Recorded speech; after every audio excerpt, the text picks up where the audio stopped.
இப்போ நான் கூறுதே ஒரு புடி பிடிச்சிட வேண்டியதான். என்னன்னு பார்ப்போம். பொங்கல் இதுக்கு என்ன காம்பினேஷன் பார்ப்போம். ஆட்டா சாம்பார். இந்த பொங்கலுக்கு தேங்காய் சட்னி இருந்தால் செம்மையாக இருக்குமே. ஒருவேளை மிக்சியில் அரைச்சி வச்சுருப்பாங்களோ.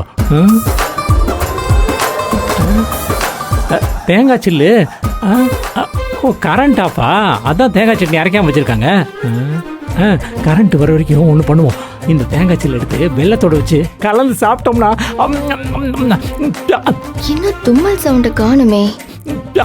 செம்மையா இருக்குமே. எடுறா அசோக தேங்காய் சில்லு.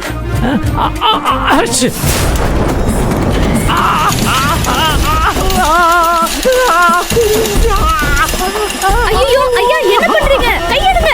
ஐயோ என்னையா இது? ஐயோ ஐயோ என்ன இருங்கய்யா, என்ன இருந்துச்சு? ஐயோ ஐயோ என்னங்க, உங்களை யாருங்க மிக்ஸிக்குள்ள கை விட சொன்னா?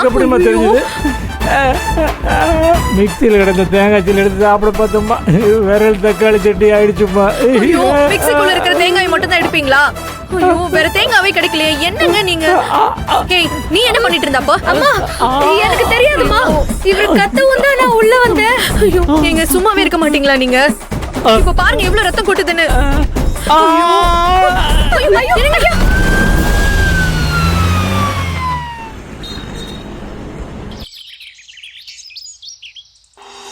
பாத்துங்க பாத்து வாங்க. ஆமா விரல் விண்ணு விண்ணுன்னு வலிக்குதேம்மா. வலி உயிர் போகுதே. பாத்துங்க பாத்து. என்ன பார்த்து கொண்டு வாமா. எல்லாம் முடிஞ்சதுக்கப்புறம் டாக்டர்கிட்ட நன்றி டாக்டர்னு கையை நீட்டினேன். அவரு வேற கையை பிடிச்சி நசி விட்டாருமா. அவருக்கு என்ன அடிக்கடி ஹாஸ்பிட்டல் வந்தா அவருக்கு நல்லது. என்னமா அதிசயமா வேலையெல்லாம் செய்யுது. இப்போ எப்படி இருக்கு மாமா? கட்டெல்லாம் போட்டாச்சுல? உட்கார்ந்துட்டு சொல்லிட்டு டாக்டர் என்ன சொன்னாரு?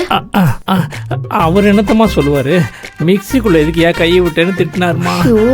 அதத்தான் மாமா நானும் கேக்குறேன்.